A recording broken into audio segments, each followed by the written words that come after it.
nemesis of a firefighter. Arsonist, I'm a fire rider. Instant flame like a firelighter. So special with shows, I live out my flows. Can't walk in my shoes, can't purchase my clothes. Ice in my veins, but I never froze. Picture perfect, but I never pose. As a juvenile, I knew I bounced back. Got rated, had a plan to get my ounce back. Use cheese as bait, that's a mousetrap. Let me to the right person to pounce at. They selling dreams, I'm pulling receipts. Full force, we can't be beat. Got a dirty mouth, but the flow so neat. Keep your 2 cents, talk is cheap. The next topic we're going to discuss on Boxing Bros is our prediction for Canelo Alvarez versus John Ryder. But as you can see, we are a full unit right now for this segment. Yes, we got Trill, Dollar Bill. But for this segment, it's the return of Trill Nello. Trill in the building. What's good, my brother? What's going on, everybody? What's going on? I miss you guys. What's going on, fellas? And what's going on, the Boxing Bros community? You know I miss you guys as well. What's poppin'? It's good to have you back, my brother. And it's good to be back. Word. Especially for this one right here, because it's prediction time. Of course. And in your absence, it's been self-proclaimed G23. Now, I know you've been... G's acting like his bad predictions don't count this year. All a race. It's all a race. You know what I'm saying? AJ Franklin didn't have it. So we moving on. All right, we're going with the lead predictor, Ned the TBE. Who do you have? Canelo or John Ryder? All right.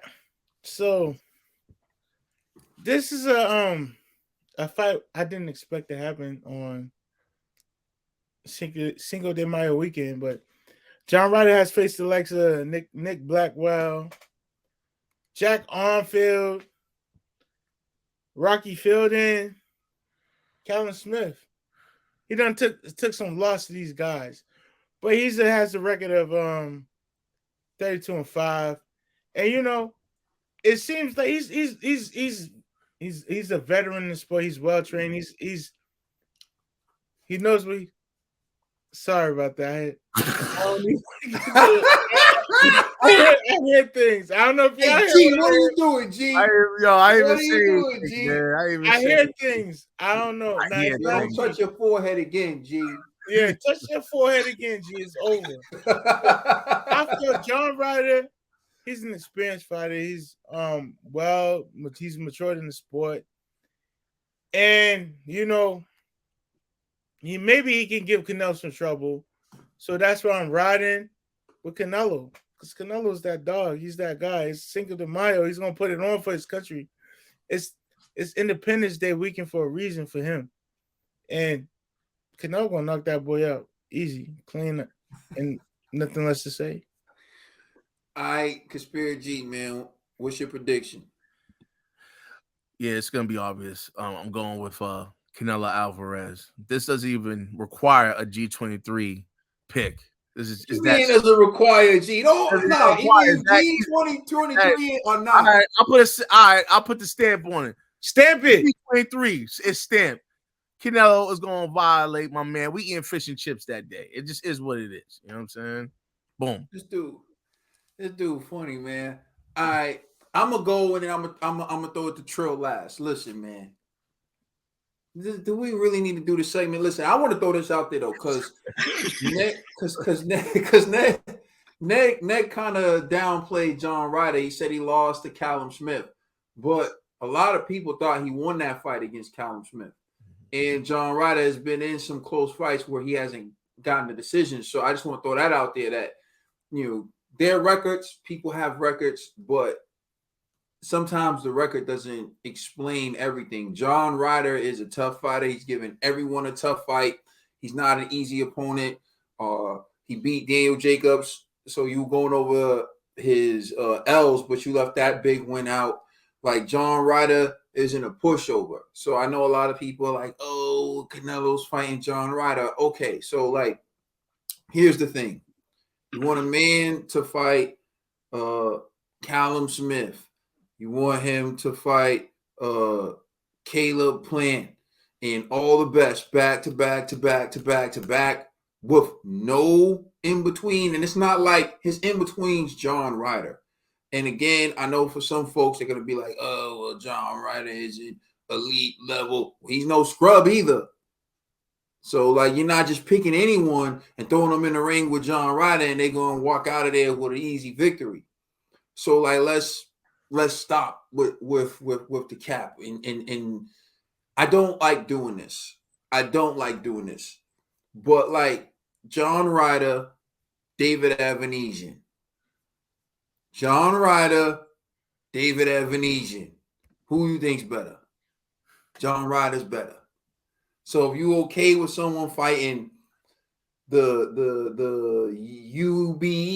UBU champion, you shouldn't be hating on Canelo. And this is what I mean about like the standards. And I'm not here to hate on either one of them. I'm just here to point out the double standards sometimes, where it's like, oh, you're doing this, you're doing. Nah, look, man, when you fight the best, when you clear out a division in 1 year, you get to have a fight like John Ryder. Not to John mention, Ryder's. Where's Ben? I'm sorry, go ahead, bro. Go ahead, bro. I'm sorry. No, go ahead, bro. What you gonna say, bro? I just got back in. I just wanted to add on to what you were saying. Not to mention, it's not like John Ryder just came out of nowhere. He's the mandatory for one of the belts. So it's not like it's a woo-woo fight. He's a mandatory challenger. That's another great point. But you know what they're gonna say? How did he become the mandatory? At the end of the day, though, I stopped listening to what people say, because people have different standards for different fighters. And so for greatness is expected to produce at unrealistic levels sometimes. And it's like they only demand certain things out of certain people. Like, I like David Benavidez. I really do, on some G. But I actually really do like David Benavidez. But the thing about David Benavidez is David Benavidez's biggest fight was just Caleb Plant. And Canelo already fought him. That's the funny thing about how this works.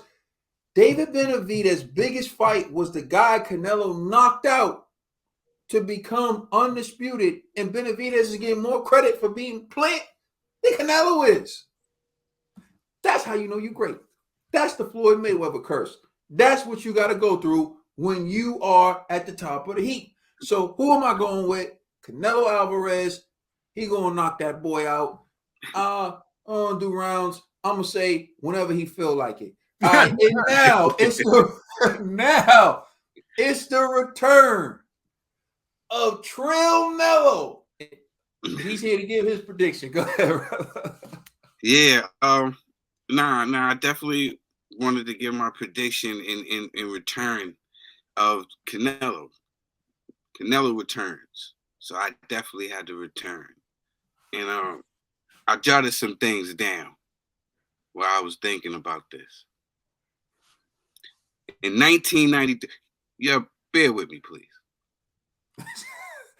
True merchant. In 1993, True merchant about to come. In 1993, Julio Cesar Chavez fought and defeated Greg Hoogan at the Aztec Stadium in Mexico City, and at that time set the record for the largest attendance for an outdoor boxing match. It was 136,274 people in attendance, but people say who was there, it was way over 150,000 people that was there. The atmosphere was electric, and after Joe Cortez stopped the fight in the 5th round, the crowd went crazy, and they carried Chavez on his shoulders out the arena. It was a hell of a moment in boxing history, and I believe Canelo, who hasn't fought in Mexico since 2011 in November, when he defeated Kermit Cintron by 5th round TKO to retain the WBC light middleweight title. He is going to try to duplicate that same moment when he steps in the ring with John Ryder. I'm going with Canelo by TKO, and it doesn't go past 6 rounds. A lot of people have prayed on Saul's downfall and wish that the Canelo Express will stop. Ladies and gentlemen, please tell the Canelo haters that the train is still moving and the curtains are not closed on Mr. Alvarez and he has more to give. He fears no one and only cares about legacy. How could you not respect that? He has fought the best and challenged himself against the so-called boogeyman in boxing, and he has won. People were so happy when he came up short when he was trying to challenge himself against Bivol, but that shows more about them than it does Canelo. It's still no boxing, no life. You will see on Saturday.